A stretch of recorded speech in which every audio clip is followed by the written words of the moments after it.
Well, my heart's beating quite a lot faster than it was at the beginning of this morning, hearing Mark's passion, which I don't need to try and replicate. I know that has seeped into every single one of us standing here, sitting here this morning. So I'm not going to say anything much about what we've just heard, because that needs to sink in. That needs to energize us all and make us more determined, more hope-filled. What I am going to do is, in the time that I've got available to me, is to take some of everything that our speakers have said this morning, and particularly what Mark just said, and thread that through what I want to offer you. Because the context for what I have to say now is that scandal, is that disgrace, and that sin, the context for what is going to come out of what I want to say. And the beginning of my material this morning is actually a piece of work that I did some time ago for the Children's Society on places of sanctuary and places of safety for child refugees, which is where I started to reflect theologically on the idea of ark. And the idea of ark is what I want to offer to you. But first, starting immediately from what Mark just said about being a hope-filled people, I'd like to start with Isaiah 65, where the prophet speaks the Missio Dei, the mission of God, God's intention and purpose for the created order. And they are beautiful words. I am about to create new heavens and a new earth. The former things shall not be remembered or come to mind. But be glad and rejoice forever in what I am creating, for I am about to create Jerusalem as a joy and its people as a delight. I will rejoice in Jerusalem and delight in my people. No more shall the sound of weeping be heard in it, or the cry of distress. As Mark was saying, that is the place that we want to get to, where children are not unhappy, where people do not live in poverty, where the cry of distress is no longer heard, requiring us to act, requiring us to do something about it, because God's vision, God's intention, God's mission has been realized. And if ever we wanted to hear a prophetic word in our own times, after the last couple of years of the pandemic, with the pressures on our communities, on the neighborhoods, and in the state of Ukraine, and so many other war-torn places of the world, it's not just Ukraine that is at war. We must not forget that. Those people are sending refugees now to our shores. If ever we wanted to hear a prophetic word in our own times, then surely we need to hear it now. Isaiah 65 gives us a picture of joy and exaltation, newness and possibility, and marvelous, marvelous hope, but it is much, much more than a vision. Scripture goes on to tell us of the characteristics of such a society that is able to live in such joy and closeness to God. And top of the list is that little children will not die.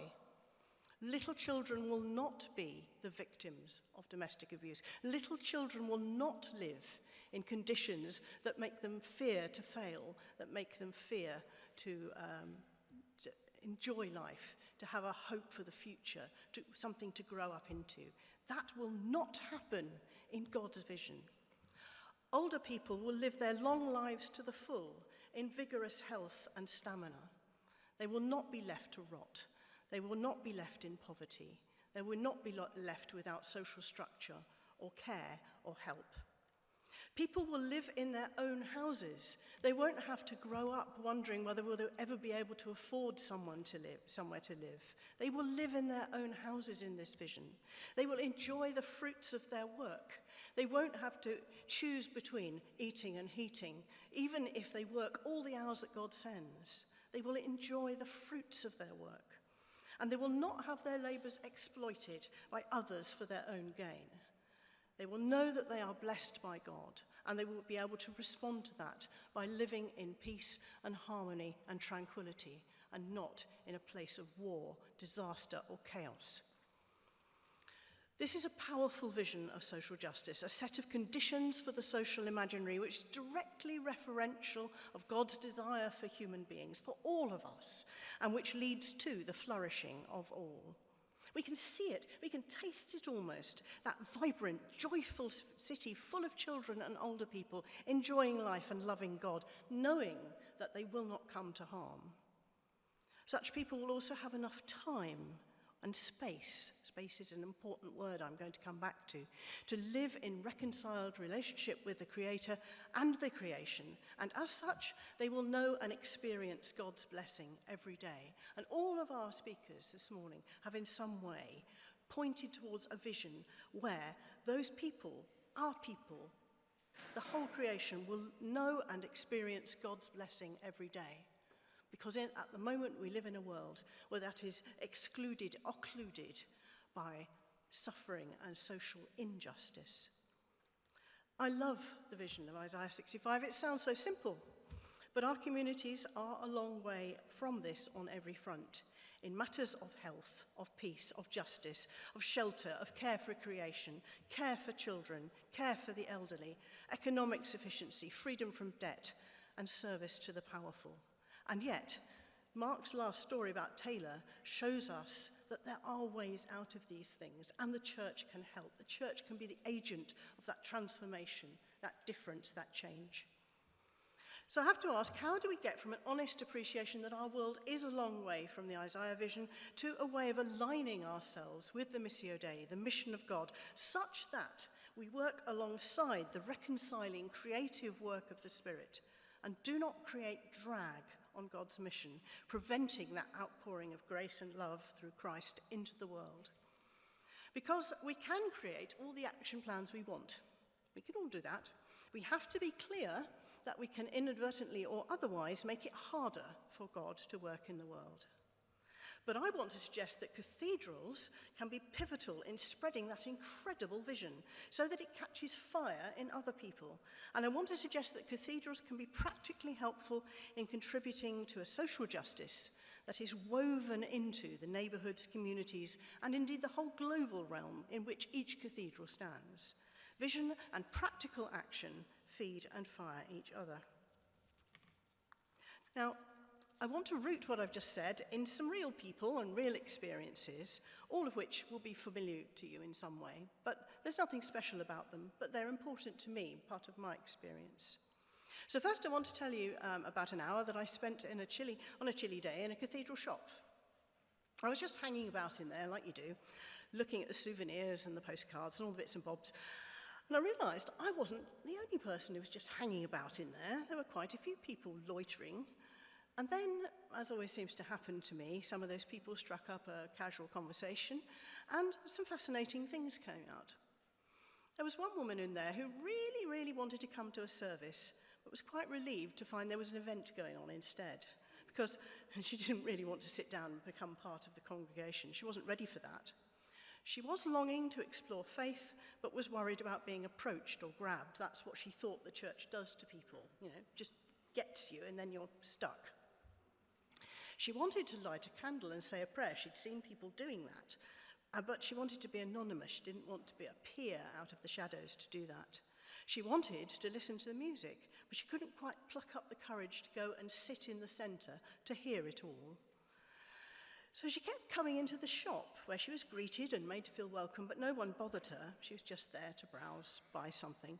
The shop was perfect cover to peek out through the window at the huge space of the cathedral and what goes on there, to be on the edge and to gain a bit of confidence, to feel a bit more at ease before the next step. So that was one person.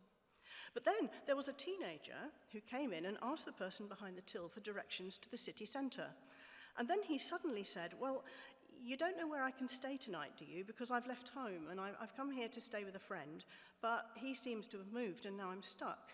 And then he added, and I can't go home. And bless her, the person behind the till said, absolutely, we can sort that out for you. Come with me, I'll find you someone on the staff here who will help with that. And off they went. And there was another woman in there who was looking at pens, those rather flimsy souvenir pens with the name of the cathedral on them. I expect you've all got one. She saw me looking and she said she needed a new pen because she wrote a lot of letters. And I said, do you like writing letters? Everyone seems to use email these days. And she said that she wrote to just one person, her son. Her son had been in prison, but he died of a drug overdose once he was released, but she still wrote to him every day. And I just watched and listened in there. I realised there were other people browsing in there, not for things, but browsing for something about Christian hope, or for answers to their needs, including the basic need of coming in off the freezing cathedral close just to get out of the wind because they had no coat, because they had no money, or they just needed the comfort of strangers where they could blend in. And that was about 1 hour on a weekday afternoon. And it struck me then that the shop was an amazing kind of liminal space pointing in two directions. There are things to buy, just like shops on the high street. It's also a gateway to witness to Christ. In this particular shop, you could look out at the worship and activity of the cathedral and just get ready for the next step on the journey. And it wouldn't be awkward because you could always just pretend to be browsing. You could always leave. Cathedrals, even those without shops or cafes or any of the other things that are so wonderful here, have lots of spaces where you can just find shelter, a pause, a place to bring your need, or to find those who will help you. Cathedrals, as city spaces and publicly accessible spaces, can be a catalyst for naming need, whether it's spiritual, social, or both.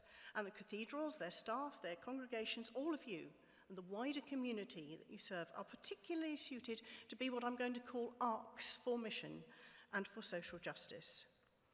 One dean of a cathedral I was talking to recently mentioned a woman who works in a hospital who just calls into the cathedral on her way home and sits there getting her head straight before she can go home to the demands of her family, to actually leave with God the things that she's seen and done that day. The trick, he said, was to know when to approach such a person and when to leave well alone to God.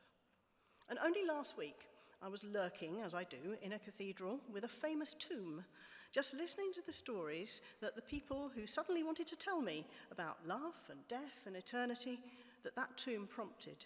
Out it all came, just because I was sitting quietly there by a particular monument with that particular story.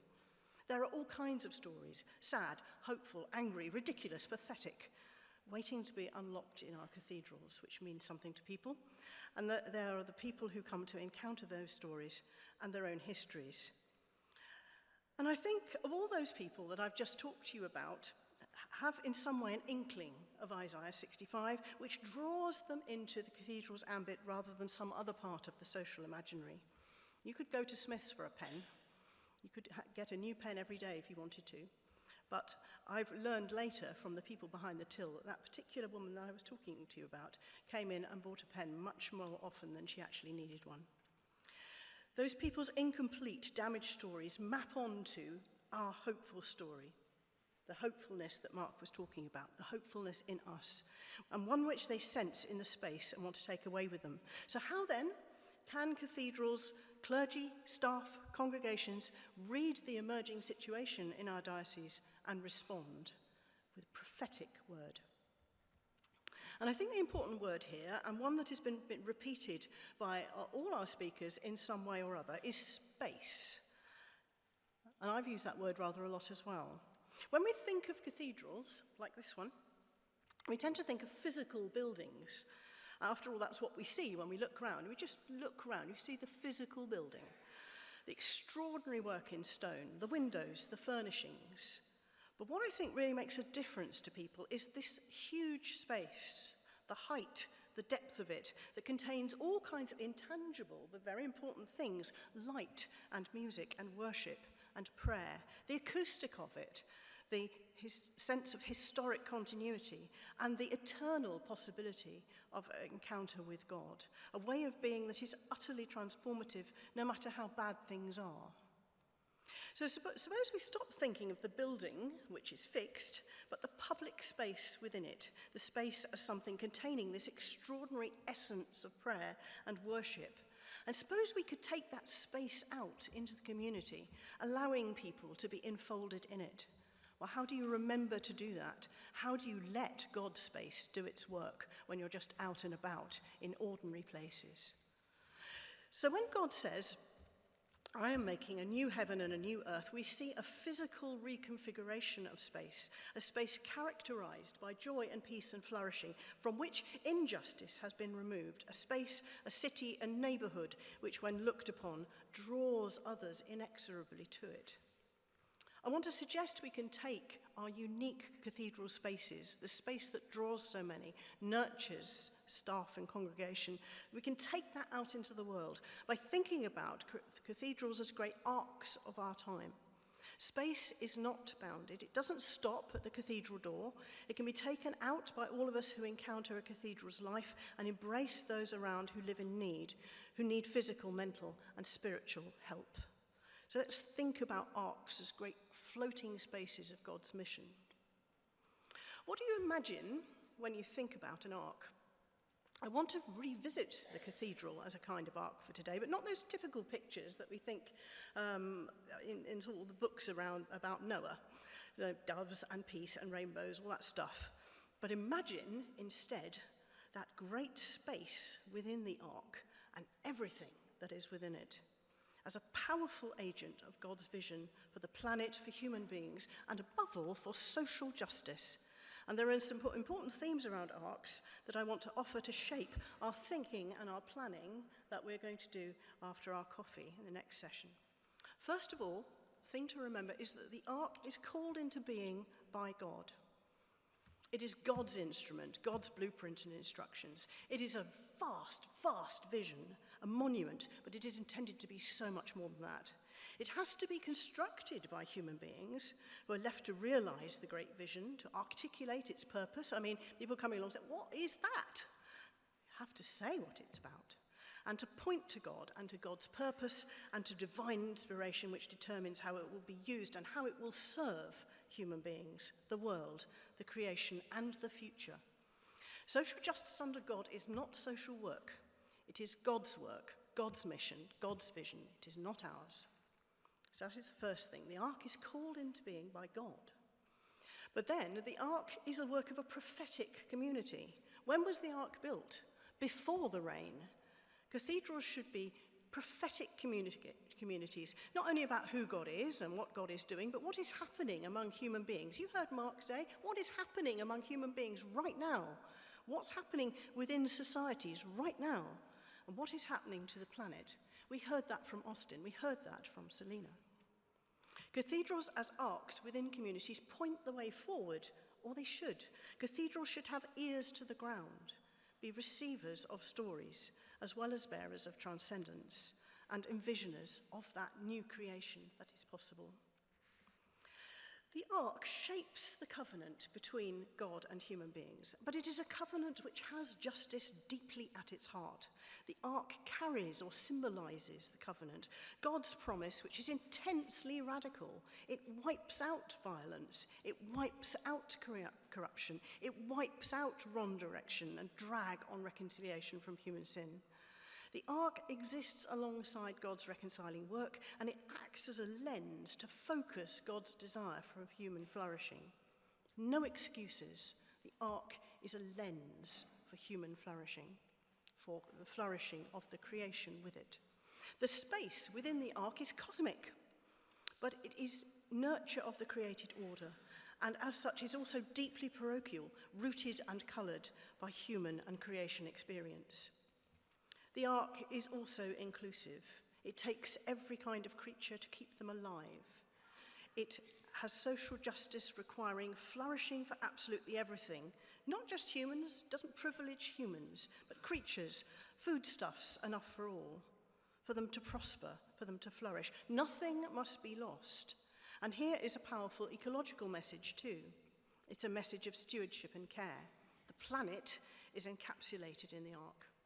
Now, someone mentioned to me previously this couldn't be true because the rest of creation is being destroyed, but I see the ark matching onto that Isaiah vision, God's intention to create a new heaven and a new earth. The creation is being destroyed because it's being destroyed, but the creation is also saved and remade in the way that God intends. The Spirit hovers on the face of those waters, those destructive waters, in the space that is the ark, and the new creation is brought into being.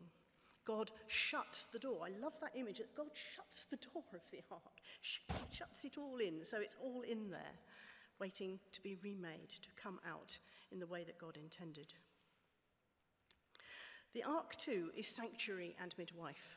It keeps alive what is in danger of death, but more than that, it enables what is in there to flourish and cares for their every need. It's not just about bare survival, getting by, doing enough, but about growth, fruitfulness, and mutual flourishing. It intervenes early enough to use Mark's sort of phrases. The ark isn't static, it's a learning community. It learns how to live, to survive together, to develop interdependence. Nothing is to be lost. Another thing about the ark is that it sends out not the leadership, but those that are best equipped, the ones who can fly, the ones who are allowed to fly. The dove and the raven in the Genesis story are missiological in two senses. The raven doesn't come back, it's circling around, but why should it? Why should we expect it to come back? The dove brings back information.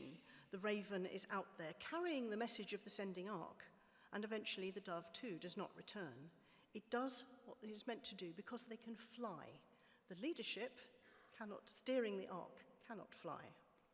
The raven and the dove are complementary. They are necessary. We need information. We've had information in spades this morning, but we also need to let go and let free to know the new creation and what it means. And so Scripture says that they may abound on the earth and be fruitful and multiply on the earth, the realization of that vision which is at the heart of all social justice. The message is this good news of God's desire for human flourishing, and the ark's inhabitants are there to make that happen. But another thing about arks is that they can be repurposed as shelter, as sign, as firewood if necessary. It is still there after the flood has gone. It is part of the human family's history, but it is a huge repository of resources. Those resources are to be put towards the flourishing of all, giving everything and everyone a new start after the mess that human beings have made of everything. The ark is a concrete symbol of hope, not an airy-fairy abstract one that has real effects on the real world.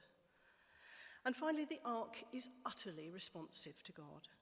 Afterwards, the ark stands under God's blessing because of its responsiveness to need. The ark and its people and its creatures grow and change and make new things. The ark looks back to paradise and God's desire for perfect relationship with human beings whose needs are met. But it also carries forward, away and out of human sin towards a future of human society and creation reality where reconciliation is real. It's realistic because it comes out of the injustices that needed righting and changing. It carries those stories and memories, but it also stands ultimately as a beacon of hope, that God does not abandon those in need. God hears the cries of those who call and always works to save them. So how is a cathedral an ark of God's mission, and how is a cathedral community a vector for well-being and human flourishing and a beacon for social justice? You know, and it has been mentioned already, about the 5 marks of mission. But I want to put those in the context of some challenges about the drag on God's mission that I mentioned earlier. This conference this week is about exploring the tremendous potentials of our great cathedrals as publicly accessible spaces, as places and spaces that people are drawn to, great arks of sanctuary and holy places where the healing love of God is to be found. But I'm not going to conclude without acknowledging the way we can be prone to damaging that vision and that mission, and there are dangers which are lurking for everyone in the church. First, one of the things we do in our ark building is to argue over the measurements and forget about the pitch. Measurements matter these days, and they do matter. Measurements of congregation size, resource allocation, measurements of fabric repair, measurements of staffing and energy levels, measurements of safeguarding, measurements of need and responsibility. All those things are important. But the pitch that goes on the ark, the pitch, that's the stuff that keeps the rain out. That's the stuff that glues the whole thing together. The pitch is the reason, the purpose behind it all, which turns a heap of wood into a place of sanctuary and hope, which can weather any storm. The pitch in our cathedrals is the love and devotion and dedication to the gospel of Jesus. Without that central journey and the profession of faith, cathedrals are concert halls and art galleries, museums and monuments. We must, all of us as Christians, get dark and sticky with the stuff of our discipleship. People must see it on our hands. Action, not just vision. This is the stuff that we are about. The first mark of mission is to proclaim the gospel, and the gospel is good news, which no one should be denied. The second drag on God's mission is where we try to stuff dinosaurs into the ark. The past we learn from, but repeating it in the hope it will create a dynamic future won't work. Our task is to teach and baptize and nurture new believers and proclaim the gospel afresh in each generation. And the world these new generations inhabit is a very different kind of world with different capacities for dragging people into need. We heard about that from our speakers earlier. The next great problem in our arcs is woodworm and leakage. We all know different sorts of rot that damage reputation, undermine our excellent work, and tie up time. If there ever was an important job to do in our church, it's to stop this rot. Stop it now. And sometimes we pretend it's not raining. It is raining. It's raining hard. And the creation is groaning beneath the onslaught of that suffering. And we are going to hear more of that as the conference progresses. We have to be agents of social justice by acknowledging that a hard rain is going to fall. And it is falling. It's drowning people. And we need to go upstream and find out why people are being drowned. In the church, we also like to argue with God about what creatures we want to save. Let's keep out some of those God most loves and has entrusted to us. They don't look right, they're a bit annoying, or we can't eat them, we won't have those. Or we ungraciously give them a bit of house room, but we never feed them properly, we never muck them out, we just leave them to flounder around and not flourish. And all too often we ignore the potential of the ark after the rain. Just because we've contributed vastly to social capital, formed new initiatives, done great things, does not mean there is so much more to imagine, there's so much more to do. After the rain, it is even more important to read the coming situation and anticipate the needs in our cities as they change and those needs become more acute. All of my fellow speakers today have fired us with what some of those things are. And I hope that all of that means that we can think and plan and imagine more effectively about what comes after the rain. Thank you very much.